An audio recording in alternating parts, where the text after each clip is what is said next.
Good afternoon. We're Pixon Consulting, specializing in workplace well-being, and we have been contacted by your organization to address workplace-related issues. Work-related stress, depression, and anxiety have increased over the last few years. This is due to lack of managerial support, workplace pressure, and also from companies being viewed as unethical by their workers in terms of preferring profits over employee well-being. Job dissatisfaction also arises when the work environment is inflexible and provides no source of enjoyment for workers. Brandman 2005 finds that lack of communication within the workforce results in significant levels of dissatisfaction amongst employees, where managerial staff cannot relate to employees on a professional and personal level. Our proposed management policy attempts to deal with these issues through improving the ethical image of the company, varying the working day, and increasing communication between employees at all levels. So, why is increasing well being in the workplace and job satisfaction so important? Employee satisfaction is essential to business success. Research shows that it is negatively correlated with turnover rates and positively associated with productivity.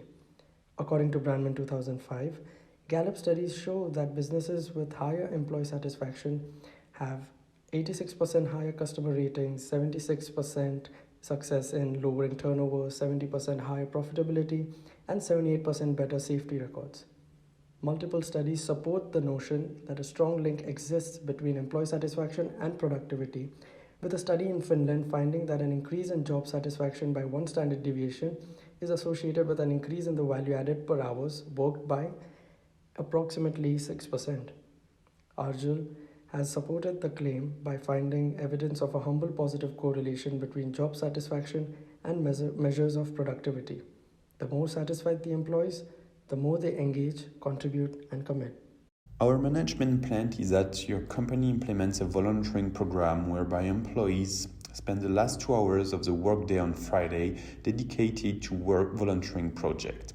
Ideally, this would be outdoors and revolve around the local communities, with employees free to choose the one they would like to engage in. Placing this at the end of the working week will capitalize upon the peak and rule, a psychological heuristic whereby individuals base an experience upon how it felt at its peak and at the end. We hypothesize this will create a positive conception of work going into the weekend. Involvement in a challenging but rewarding volunteering project may also induce a state of flow with employees fully engaged in enjoyable activities. Local projects with visible effects such as planting a garden or building a playground will repeatedly remind participants of their work, renewing their sense of achievement. This strategy has been drawn from research into the relationship between volunteering, job satisfaction, and well-being. Indeed, volunteering plays a vital role in modern society by boosting the labor force within both the public and private sectors.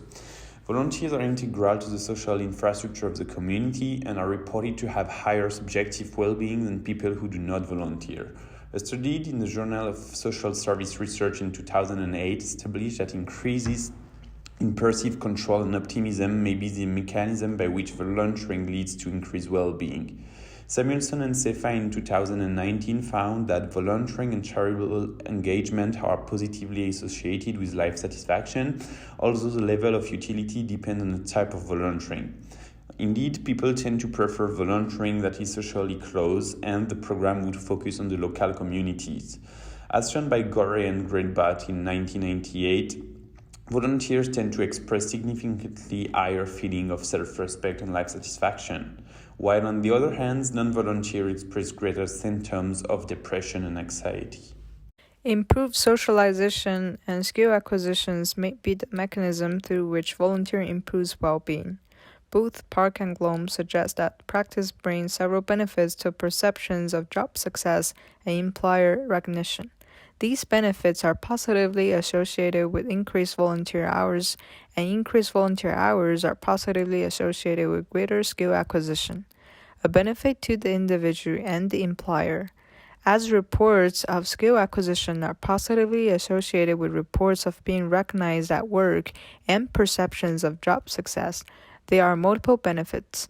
Furthermore, this may provide a competitive advantage to employers hiring new employees and serves as an employee retention tool, which will reduce training costs.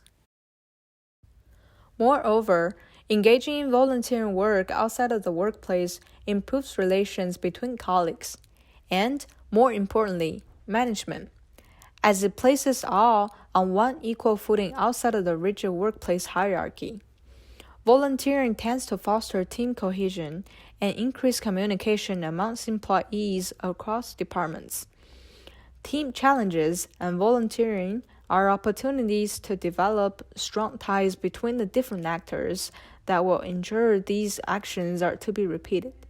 However, it has been demonstrated that one-off team challenges will only make for weak ties with a community actor, as it requires multiple experiences to create a sense of belonging and group identity. Hence, we recommend a weekly program. Before implementation of this program, it is important to consider any potential problems and limitations. The first problem that we've confronted is cost. As volunteering will replace 2 hours of the working week, the short-term costs of this may be substantive. It will be integrated into part of the working day.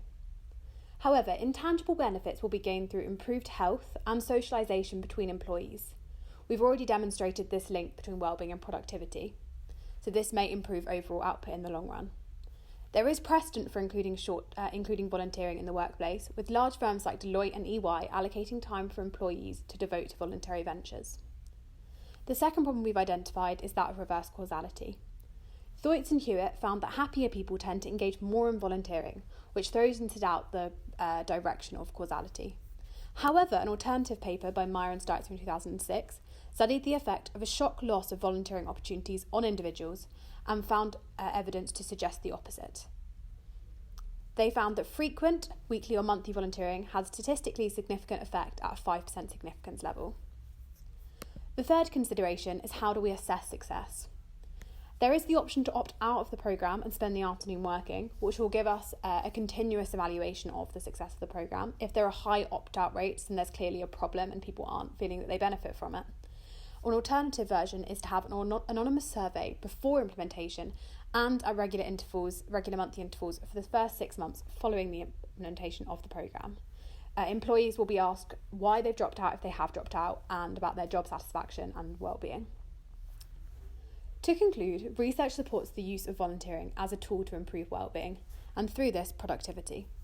Research suggests 90% of us want to volunteer, although lots of us don't, and this removes barriers facing employees.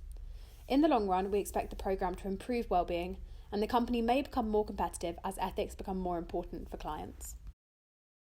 Thank you for listening. We're Pixon Consulting, and I hope you implement our proposal.